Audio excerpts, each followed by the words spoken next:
Ah, mas olha a França. A França convocou o melhor elenco do mundo dentro de um container empoeirado num evento que durou menos de 15 minutos. E daí? Não me importa. Pouco me interessa. Esse aqui não é o país do carnaval? O país do futebol, o país da festa? Então, pra mim, faz sentido fazer uma grande cerimônia, uma grande festa, um grande evento pra convocação da seleção de futebol do país do futebol. Não faz sentido? Pra mim faz todo sentido. Acontece que existem eventos e eventos. É ano de Copa do Mundo, é ano de eleição, então é claro que o espírito desse país está em jogo. Muitas coisas rodopiam aí pela minha cabeça, nesse circo repleto de palhaços, repleto de pão. Mas eu começo essa disputa pela alma do Brasil um pouco mais lá atrás. Porque quando eu vi que estavam cogitando um italiano para ser o cérebro pensante da nossa seleção, eu fiquei um pouco injuriado. Vou falar pra vocês que eu fui contra, na verdade. Eu me senti obrigado a ser contra. Eu falei, meu Deus, bota alguém aí. Não é possível, não tem um brasileiro pra treinar essa seleção. Bota o Renato Gaúcho. Bota o Felipe Luiz, por que não? Aproveita que a gente já tá quase na zona de rebaixamento das classificatórias aí, das eliminatórias. Bota o Jair Ventura. Hein? Que tal? Só que agora eu já tô bem acostumado com a ideia de que o Carlos Ancelotti é o técnico da seleção brasileira. Acho que a essa altura eu até já meio que gosto dele, eu acho ele meio fofinho assim, sabe? Um senhorzinho meio ranzinza, meio rabugento, meio injuriado. Ele me conquistou de vez com uma declaração que ele deu dizendo que futebol pra ele é igual cinema, que o prazer do futebol é igual o prazer de assistir um filme. Que delícia, Carlos Ancelotti, estou contigo nessa. Mas aí é isso, estando a seleção brasileira nas mãos de um gringo, fomos lá e fizemos um evento pra gringo ver. Tem também essa nova gestão da CBF querendo a todo custo mostrar serviço. Tem a tão falada, tão emblemática desconexão do povo brasileiro com a seleção brasileira. E eu senti da CBF uma vontade institucional, assim, de clamar por esse sentimento de Copa. Tá ligado? Querendo ou não, existe esse sentimento latente de que a empolgação não é mais a mesma, tá ligado? Uma eterna nostalgia dos tempos em que os rostos e as ruas se pintavam de verde e amarelo. E aí lá estava o Carleto, abraçado com a sua pastinha, olhando o desenrolar de todo aquele circo diante dos seus olhos e pensando, meu Deus, como eu vim parar aqui? Eu só tenho 60 anos. Uma cantora tendo o seu canto intercalado e às vezes interrompido por algumas inserções de áudio futebolístico. E eu genuinamente sem entender se deram play no áudio no tempo errado ou se a intenção era interromper a cantora mesmo. Um teatrinho sobre várias gerações acompanhando a seleção ao longo das décadas, pontuando as vitórias, as derrotas, as alegrias, as dificuldades. E eu sei que é um xingamento batido, mas meu Deus, parecia que o roteiro daquele teatrinho tinha sido escrito por inteligência artificial. Teve a apresentação da música oficial do Brasil para a Copa, porque aparentemente a FIFA exigiu de cada delegação uma música oficial, uma canção daquele país, feita para a Copa. E aí a nossa é da Ludmilla, do João Gomes e acho que de mais alguém. Artistas que eu acho maneiros, mas uma música que nessa primeira ouvida não bateu direito, não. O Dilcinho cantando aquela música de futebol do Skank. Nada contra o Cabra, mas sei lá. É um artista que não me comove muito, cantando um cover, sozinho no palco. Depois teve um TED Talk com a intenção de mostrar o quanto essa gestão da CBF é muito melhor do que a gestão anterior. Meu Deus, quase esqueci, mas enquanto eu tava pegando imagens pra editar esse vídeo, eu lembrei que teve um momento de homenagem pro Pelé e pro Zagallo, que faleceram depois da última Copa, então é a primeira Copa sem eles vivos para acompanhar o Brasil. E o vídeo era todo de inteligência artificial, tirando as partes que eram imagens de arquivo dos dois. Mas meu Deus do céu, caramba, duas figuras super importantes pro futebol nacional. Eu realmente com vontade de me emocionar com aquilo quando entrou o primeiro take de IA de torcedores que não existem, falando sobre as emoções que eles não sentem. Meu Deus. Meu Deus. Tudo apresentado de uma forma meio constrangedora, com uma grande falta de timing, uma grande falta de tato, uma grande desritmia e uma imensa sensação de, pelo amor de Deus, Chega disso, só anuncia logo que o Neymar vai e pronto, faz as perguntas pro velho e cada um pra sua casa, chega. Cara, e deixa eu te falar, eu estava empolgado. Eu gasto boa parte do meu tempo livre ouvindo e assistindo análises futebolísticas. Então é claro que eu me empolgo com o maior evento de futebol sendo um dos grandes assuntos do ano. Eu tava empolgado, caramba. Eu estourei pipoca, eu comprei uma Coca Zero, eu passei um cafezinho, eu comprei 6 pacotinhos de figurinhas da Copa pra abrir enquanto eu assistia a cerimônia. Porra. Mas quanto mais o evento avançava, mais essas sensações esquisitas iam me consumindo. Caramba, velho, que estranheza. Parem de implorar pra que eu me importe com tudo isso. Eu, de minha parte, já me importo. E eu acho que não é esse tipo de evento que vai fazer quem não se importa se importar, tá ligado? Tá ligado? E aí, futebolisticamente falando, só pra comentar alguns pontinhos da convocação, quando apareceu o nome do Everton do Grêmio, eu tomei um choque elétrico. Eu sabia que estavam chamando por ordem alfabética, né? Então quando eu vi que o Bento ficou de fora, eu tinha certeza absoluta que ele ia chamar o Hugo do Corinthians. Porque quem mais, né? Tipo, o John tava na lista larga lá, mas quem ouve falar desse nome desde que ele saiu do Botafogo?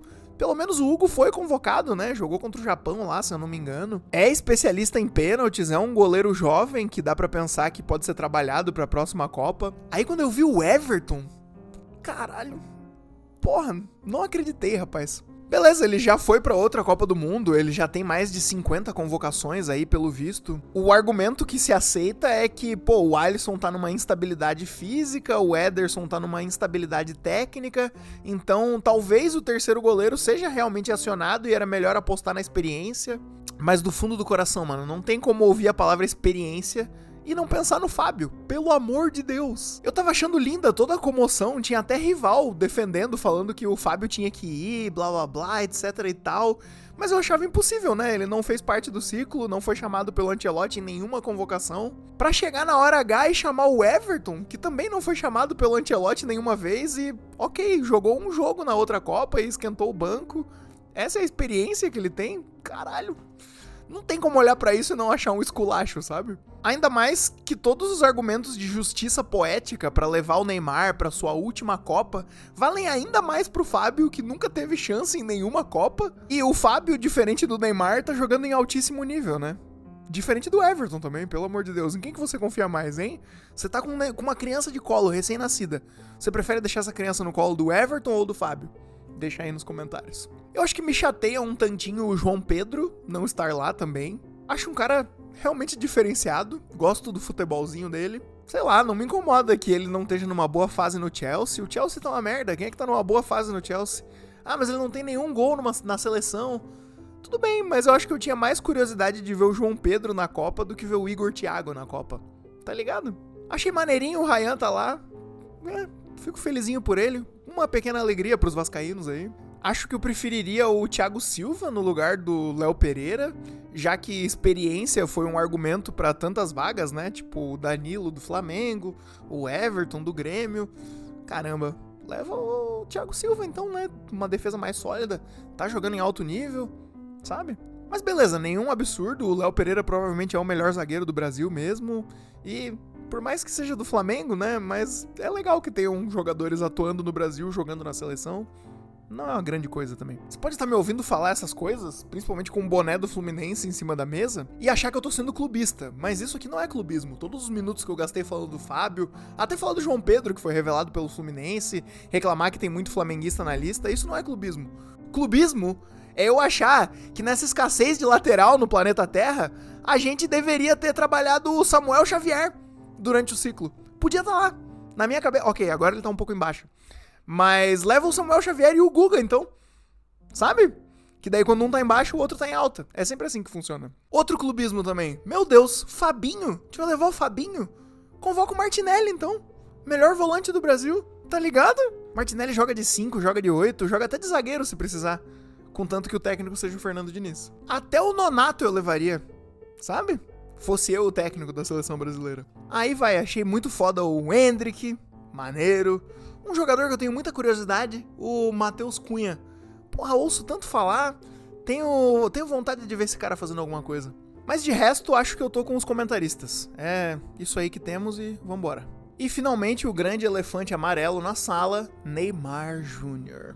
Pô, eu tinha certeza que ele não ia, até que nas últimas 2 semanas parece que o nome dele se aqueceu tanto que ficou inevitável não chamar, né? Sei lá, nem por estar jogando em altíssimo nível, coisa que ele não está, mas não sei, uma mistura de clamor popular com uma redenção física da parte dele, uma leve melhora técnica, algo que não é inexplicável, mas que continua sendo meio, no mínimo, debatível. Pouco tempo atrás eu fiz um vídeo sobre o Neymar na Copa dizendo que eu particularmente não queria e usando o mesmo argumento que eu usei pro Botafogo de 2023, falando da perda do poder da narrativa. Eu via o Neymar como uma espécie de último herói de um Brasil que não existe mais.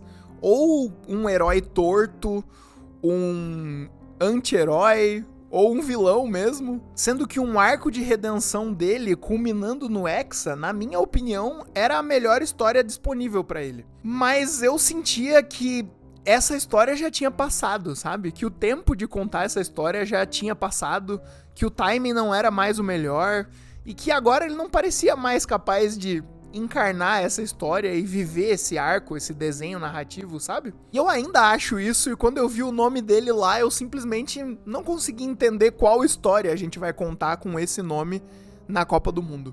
Talvez como um personagem mais secundário, mas como que a opinião pública, como que o clamor popular vai deixar o Neymar ser um personagem secundário? E como que o Neymar, que nas outras 3 Copas do Mundo, que tava num nível muito melhor do que ele tá hoje e não conseguiu tirar os coelhos da cartola que a gente esperava que ele tirasse, vai fazer alguma coisa com o protagonismo, tá ligado? Realmente não sei que história sobra pra ser contada. Então quando chamaram o nome dele, 2 palavras dominaram a minha cabeça, acenderam no visor do meu cérebro: populismo e gentrificação. Eu realmente estava estranhando bastante o tanto que o nome dele se aqueceu nos últimos dias. Eu sempre achava tão bonito ver os comentaristas falando que o Carlos Ancelotti é o maior técnico de seleções, que a seleção brasileira tá nas mãos do técnico mais pica-grossa que tem de todos os outros técnicos, essa nossa seleção é a que tem o melhor, não sei o quê. E todo mundo argumentava que se tem um cara que tem a pica grossa o suficiente pra não chamar o Neymar, é o Carleto. Aí ele chamou. E ok, eu acho que chamou porque quis. Eu odeio essas teorias da conspiração de que é uma seleção convocada pelos empresários.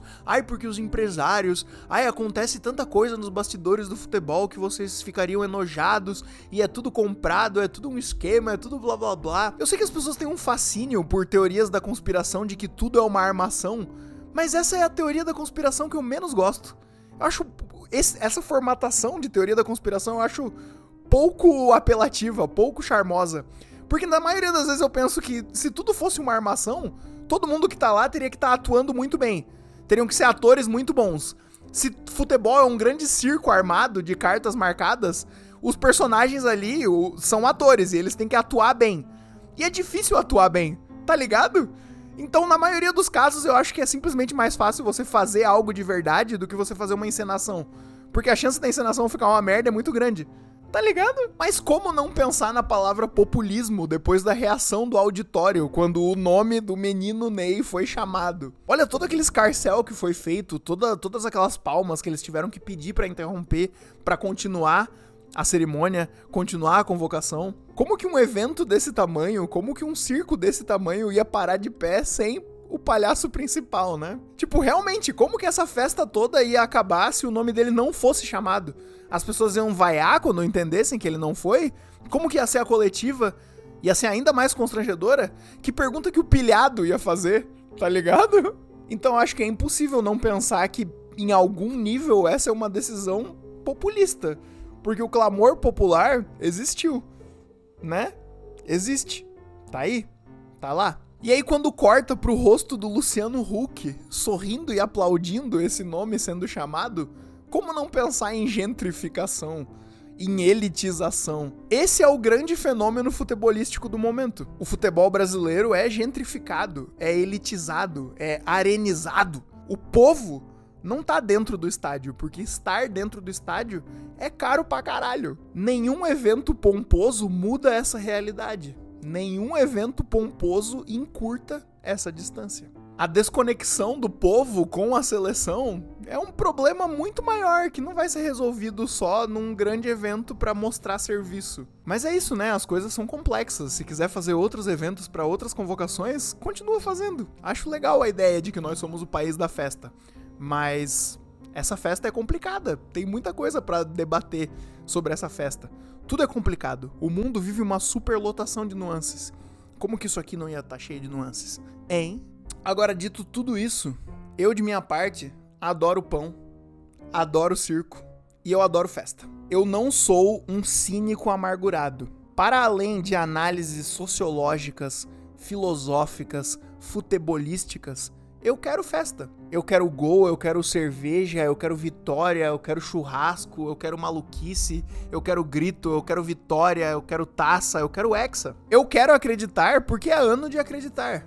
É ano de Copa do Mundo. Eu quero acreditar porque não acreditar não tem a menor graça. A natureza nacional é fazer festa. Não apesar dos problemas, mas por causa deles. Então, com todos esses problemas, eu quero que nós façamos mais essa festa. Pessoal, curte, comenta, compartilha o vídeo aí. Eu não sei se o meu canal tem isso, mas eu vejo o pessoal que eu assisto falando, clica no hypar. Nova coisa que tem que falar aí, né? Você pode hypar o vídeo, daí acho que aparece pra mais pessoas. Não sei se essa opção tá disponível pro meu canal, mas se tiver, faz isso também. Eu tô emulando a vida de youtuber aqui, né? Tem que falar as coisas que todo mundo fala, porque se todo mundo fala, deve estar certo, né? Se tá todo mundo fazendo, por que eu não posso fazer também? Hein? É isso aí, pessoal. Tchau, tchau.